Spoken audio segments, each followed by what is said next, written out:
ఓం మహాగణాధిపతయే నమ. ఓం గురుభ్యో నమ. ఓం శ్రీమాత్రే నమ. పరమేశ్వర స్వరూపమైనటువంటి జ్యోతిష, వాస్తు మరియు ఇతర అనేకమైనటువంటి శాస్త్రములను మనకు అందించినటువంటి మహర్షులకి నమస్కారం. హయగ్రీవ హయగ్రీవ హయగ్రీవేతియో వదేత్తస్స నిస్సరదేవాణి జన్మకన్యా ప్రవాహవత్ అరుణాం కరుణాతరంగితాక్షీం ధృతపాశాంకుశపుష్పబాణచాపాం అనిమాదిభిరావృతాం మయూకైః అహమిత్యేవ విభావయే భవానీం. శ్రీమాత్రే నమః. ప్రేక్షకులకి ఆ లలితాంబిక అమ్మవారి యొక్క అనుగ్రహం పరిపూర్ణంగా కలగాలని మనస్ఫూర్తి కోరుకుంటూ మనం ఈరోజు చూడండి, మనం బయట సొసైటీలో కనుక చూసినట్లయితే ఎవరో ఏదో బ్లాక్ మ్యాజిక్ చేశారని, లేకపోతే ఏదో గాలి సోకిందని, దిష్టి బాగా తగులుతుందని, శత్రువులు ఏదో వీళ్ళ మీద ఏదో ప్రయోగం చేశారని, ఇట్లాంటివి మనం చాలా చూస్తూ ఉంటాం. అసలు అందులో ఎంతవరకు నిజం ఉంది? ఇక్కడ పాయింట్ బై పాయింట్గా చూసుకుంటే, అంటే ఒక్కొక్క లగ్నానికి అసలు ఏ గ్రహ దశ వల్ల, ఏ కాంబినేషన్స్ వల్ల అలాంటివి ఏర్పడతాయి. ఇక్కడ పాయింట్ నెంబర్ 1 ఏంటంటే అసలు సిమ్టమ్స్ ఏమిటి, అదేవిధంగా దీని మీద మోసాలు ఎలా జరుగుతున్నాయి, అలాగే భ్రమలు ఉంటాయి కొంతమందికి. సిమ్టమ్స్, మోసాలు, భ్రమలు, అదేవిధంగా అసలు ఎందుకు వస్తాయి ఇవి, అసలు ఎందుకు ఏర్పడతాయి, ఇవి తొలగిపోవాలంటే ఏం చేసుకోవాలి, అసలు ఈ కాలంలో అలా చేసేవాళ్ళు ఉన్నారా అనేటువంటి అనేకమైనటువంటి అంశాలు ఒక్కొక్క లగ్నరీత్యా పూర్తిగా తెలుసుకుందాం. మీరు వీడియో ఆఖరి వరకు చూడండి. అయితే ఈ విషయాలను ఎన్నో రీసెర్చ్లు చేసి చెప్తున్నటువంటి అంశం ఇది. ఈ యొక్క అంశం చెప్తుంది నేనైనప్పటికీ కూడా చెప్పేస్తుంది సాక్షాత్ అమ్మవారిగా భావిస్తూ భ్రమల్ని, భయాల్ని పోగొట్టుకోవడానికే ఈ వీడియో పర్టికులర్గా చూడండి, మీకు అర్థమవుతుంది. మొట్టమొదటిగా మేషలగ్నం వారికి కనుక చూసుకున్నట్లయితే, మేషలగ్నం కానివ్వండి, మేషరాశి కానివ్వండి, ఒకటి గుర్తుపెట్టుకోండి, అసలు మీకు నడుస్తున్నటువంటి మహాదశతో లేదా అంతర్దశతో మీకుండే కాంబినేషన్తో ఇట్లాంటివి కనెక్ట్ అవుతాయి. ఫస్ట్ అంటే ఏంటి, ఎవరో ఏదో ప్రయోగం చేయాలని రూల్ లేదు. దిష్టి ఎలా తగులుతుందో ఇలాంటివి కూడా కనెక్ట్ అవుతాయి. ఎలాంటి మహాదశలు, ఎలాంటి కాంబినేషన్స్ అంటే, కర్మకారకుడైన శని పాడైనా, కుజుడు పాడైనా, కేతువు పాడైనా, ముఖ్యంగా మంత్రానికి వీటికి కారకుడైనటువంటి బుధుడు పాడైనా, రాహు పాడై, ఈ కాంబినేషన్స్ ఇప్పుడు ఏంటి, శని, కేతు, రాహు, కుజ, బుధ, వీటిలో ఏవి గ్రహాలు పాడే కనెక్టివిటీస్లోకి వచ్చి ఆ మహాదశ నడుస్తున్నా ఈ సిమ్టమ్స్ మీకు ఫస్ట్ కనిపిస్తాయి. మరి దీనికి ఏం చేయాలి మేషం వారు? ఇక్కడ మనం కుజుడు లగ్నాధిపతి అవుతాడు మీకు. అంటే ఏమిటి, మొట్టమొదటిగా మీకు కుజ మహర్దశల్లో లేదా కుజుడు కలిసి ఉన్నటువంటి మహాదశలు ఇవి ఎక్కువ అవుతున్నాయంటే, మీరు ప్రధానంగా మీరు చేయవలసింది ఏమిటంటే, ఉదయము సాయంత్రము స్నానం చేయండి ఫస్ట్. అంటే లగ్నం నీట్గా ఉంటే అది దగ్గరికి రాదు. చేస్తూ ఇంట్లో చూడండి, ఒకప్పుడు స్త్రీలకి స్నానం చేసిన తర్వాత సాంబ్రాణి జుట్టుకు వేసేవారు. ఎందుకు? జుట్టు యొక్క కొన ద్వారా, స్త్రీ యొక్క జుట్టు కొన ద్వారా సాయంత్రం పూట కనుక వదిలేసుకున్నట్లయితే ఆ పిశాచాలు ఇట్లాంటివన్నీ మనకు వస్తూ ఉంటాయి. ఒకటి. ఇక రెండో విషయం ఏంటంటే, మీరు ఆంజనేయ స్వామిని కానీ, ఎందుకంటే లగ్నాధిపతి కుజుడికి అధిష్టాన దేవత ఆంజనేయ స్వామి, చేయండి. మరి కొంతమందికి చంద్రుడు పాడైతే కూడా వస్తుంది. అలాంటప్పుడు ఎందుకు వస్తుంది? అది దేని మీద పడుతుంది ఎఫెక్ట్ అంటే, మనసు మీద పడుతుంది ఎఫెక్ట్.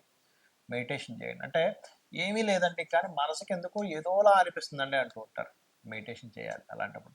లేదా ఒక్కొక్కసారి ఏమవుద్దంటే, ఈ కాంబినేషన్ పడ్డప్పుడు మీరు నీటి ప్రదేశానికి వెళ్ళినప్పుడు వాటి సిమ్టమ్స్ పెరుగుతూ ఉంటాయి. అప్పుడు మీరు అర్థం చేసుకోవాలి, ఓహో చంద్రుడి ద్వారా వచ్చిందనమాట అని. ఇంకొంతమందికి బుధుడు మహాదశ నడుస్తూ, అంటే ఇదే మేషలగ్నం వారికి 3, 6 అధిపతి బుధుడు. బుధుడు పాడై అంటే నీచంలో ఉండి, నీచభంగ రాజయోగం అయితే కాదు, మళ్ళీ నీచంలో ఉండి వచ్చినప్పుడు ఏమవుద్దంటే, ఎవరికో చేసినటువంటి ప్రయోగం మీకు కనెక్ట్ అవుతుంది, గుర్తుపెట్టుకోండి. లేదా ఒక్కొక్కసారి ఏదో ఏ నెట్లోనో లేకపోతే ఏదో మంత్రం చూసి చదివేసి దాన్ని తీసుకుని వీళ్ళు ఏదో చాంటింగ్ చేస్తుంటారు. దాని విధానం సరిగ్గా తెలియకపోవడం వల్ల కూడా వస్తుంటుంది. ఎవరో ఎక్కడో చేయాల్సిన పని లేదు. మీరు ఏదో మంత్రం తీసుకున్నారు, ఏదో పుస్తకంలో చూశారు, దాన్ని ఇదేదో బీజాక్షరాలు భలే ఉన్నాయి అని చెప్పి మంత్రం చేసేస్తుంటారు. అదేమైపోద్ది అంటే, కొన్ని శక్తులు కనెక్ట్ అయిపోతాయి.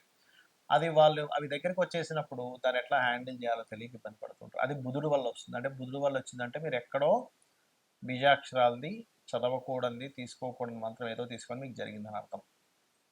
అది. మరొకటి ఏంటంటే, ఎక్కువగా దిష్టి తగులుతుందంటే మీ పంచమాధిపతి పాడయ్యాడు, అంటే రవి పాడయ్యాడు. అప్పుడు ఏం చేయాలి మీరు? సరే, ఇందాక ఈ బుధుడికి సంబంధించిన దాంట్లో అది పోవాలంటే దోషము, గోవుకి గోంగూర తినిపించడము, అదేవిధంగా విష్ణు సహస్రనామాలు విన్నట్లయితే మీరు గతంలో ఏదైనా చేసినటువంటి మంత్రదోషం కానీ ఇంకో రూపంలో వచ్చింది పోతుంది. ఇక మాటి మాటికి దిష్టి తగులుతుందండి మాకు అని కొంతమంది అంటూ ఉంటారు. అలాంటి వారు సూర్య నమస్కారాలు చేసుకోవడం చాలా ఉత్తమం, గుర్తుపెట్టుకోండి. మరి కొంతమందికి కేతు మహాదశ వల్ల, కేతు అసలు ఎక్కడున్నాడో చూడండి.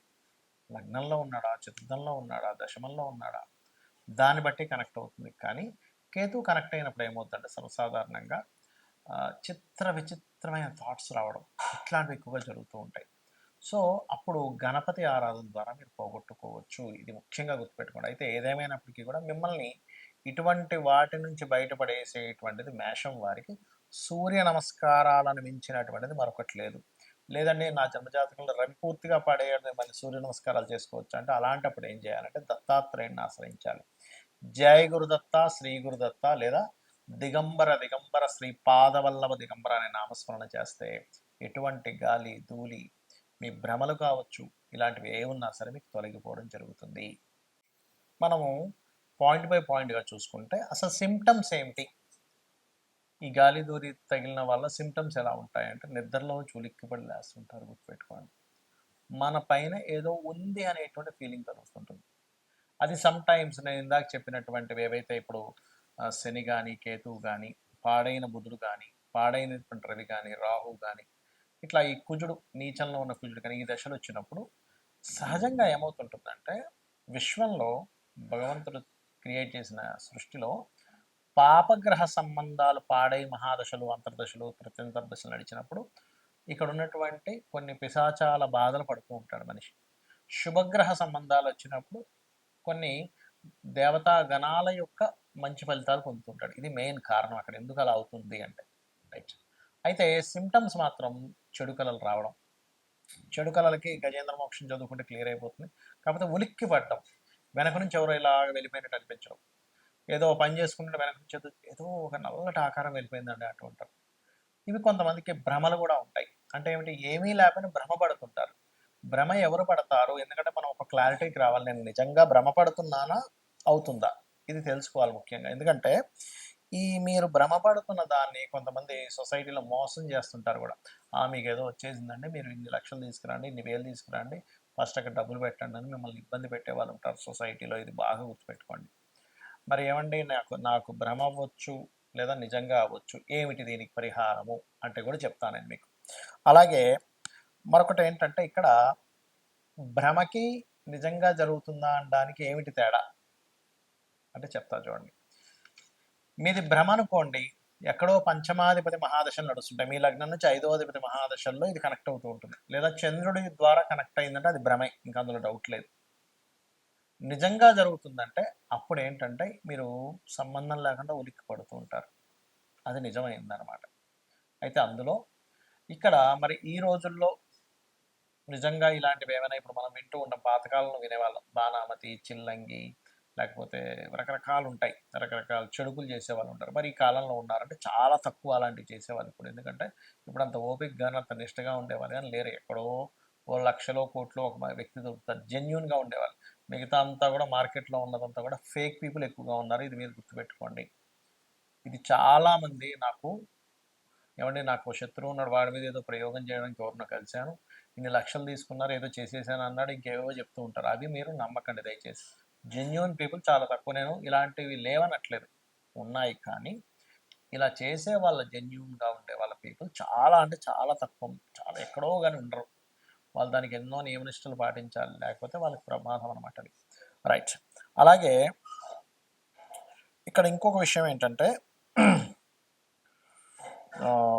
అసలు వీటి నుంచి మీరు తప్పించుకోవాలి, వీటి నుంచి అసలు బయటపడాలి అంటే ఏం చేయాలి?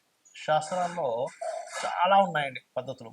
ఒకటి, నిత్యము చండీ ఇంట్లో గనక పారాయణం జరిగింది లేదా లలితా సహస్రనామాలు ఇంట్లో పారాయణం జరుగుతుంది, రోజు ఉదయం సాయంత్రం లలితా సహస్రనామాలు చదువుతున్నాయి, లలిత చదవడం కానీ లేకపోతే ఖడ్గమాల ఇంట్లో మీకు ఉపదేశం ఉంటేనే ఖడ్గమాలు చేయాలంటారు. జరుగుతుంది అంటే ఆవరణ దేవతలు ఒక్కొక్క దేవత గురించి వస్తూ ఉంటుంది. ఆ దేవతలు మొత్తం రక్షణ కలిగించి మీకు నెగిటివ్ ఎనర్జీ పోయేలా చేస్తుంది, గుర్తుపెట్టుకోండి. ఒకటి. రెండవది, హనుమాన్ చాలీసా వచ్చండి నాకు, పొద్దున సాయంత్రం ఇంట్లో చేసుకుంటాను, లేదా రామ భజన ఏదైనా చేస్తాను ఇంట్లో, ఖచ్చితంగా అటువంటి నెగిటివ్ ఎనర్జీస్ తరిమి కొడతాడు ఆంజనేయ స్వామి. రెండవది. ఇక మూడవది ఏంటంటే, లేదండి మాకు ఒకసారి ఏదైనా ఒక పెద్ద కార్యక్రమం చేసుకుందాం అనుకుంటే దాంతో క్లియర్ అయిపోవాలంటే చండీ పారాయణం, చండీ హోమం ఖచ్చితంగా ఇంట్లో ఇటువంటి నెగెటివ్స్ ఏమైనా ఉన్నా సరే పోగొట్టేలా చేస్తుంది, గుర్తుపెట్టుకోండి. ఇలాంటివి చేసుకోండి కానీ అనవసరంగా ఏదో నమ్మి, ఏదో భ్రమంలో బ్రతుకుతూ, ఏదో అయిపోయిందని అనుకుంటూ దీనివల్ల ఏమవుతుందంటే ఏమీ జరగనటువంటి మీరు ఏదో నాకు ఏదో ఎవరో ఏదో చేశారనో, ఏదో గాలి సోకిందనో, ఇలాంటి భ్రమంలో ఉన్నప్పుడు ఏమవుతుందంటే లైఫు అన్నిటిని పక్కన పెట్టేస్తాడు మనిషి. అంటే చేస్తున్నటువంటి ఉద్యోగము, వ్యాపారము ఇవన్నీ వదిలేసి వాటి చుట్టూ తిరుగుతుంటాడు. కాబట్టి దయచేసి ఇటువంటి వాటికి మీరు ఈ రకంగా మీరు బయటపడవచ్చు. శుభ్రంగా ప్రతి క్షణము ఇవన్నీ చేయలేనండి, ఆంజనేయ స్వామిని తలుచుకుంటా సరిపోతుంది. లేదు శ్రీమాత్రే నమః అనుకున్నా కూడా సరిపోతుంది. అయితే ఇక్కడ ఎప్పుడు కూడా ఇంట్లో కనుక మీకు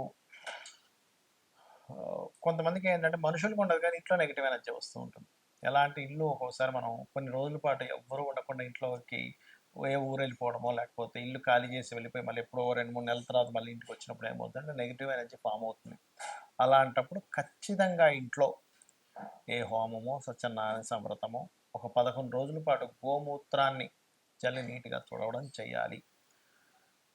అలా చేస్తే ఏమవుతుందంటే కల్లుప్పుతోని కడిగడం చేస్తే అప్పుడు నెగిటివ్ ఎనర్జీ పోతుందండి. లేకపోతే ఏమవుతుందంటే అవి ఎవ్వరూ తిరగనటువంటి ప్రదేశము. ఎందుకంటే లోకంలో నెగటివ్ ఎనర్జీ, పాజిటివ్ ఎనర్జీ 2 ఉన్నాయి, గుర్తుపెట్టుకోండి. దేవతా ఎనర్జీ ఎంత స్పష్టంగా ఉందో పిశాచాలు, ఆత్మలు ఈ ఆత్మలే రకరకాలుగా మారుతూ ఉంటాయి. మనిషి యొక్క ఆత్మే ఆ రకంగా మారుతూ ఉంటుంది. అవి కూడా ఉన్నాయి. కాకపోతే ఇక్కడ దేవతని గనక మీరు పట్టుకోగలిగితే 100% ఎటువంటి ఇబ్బంది ఉండదు. కాకపోతే నిష్టగా రెగ్యులర్గా చేస్తున్నారు. మరి కొంతమందికి ఈ పాపగ్రహ సంబంధాలు ఎక్కువగా ఉన్నప్పుడు అది ఒక్కోసారి రోగం మీద, ఒక్కొక్కసారి ఇట్లాంటి వాటి మీద ప్రభావం చూపిస్తుంటుంది. ఆ సమయంలో అమ్మవారిని బలంగా మీరు నిత్యము చేయండి, అన్ని విధాలా మీకు బాగుంటుంది. శ్రీమాత్రే నమః.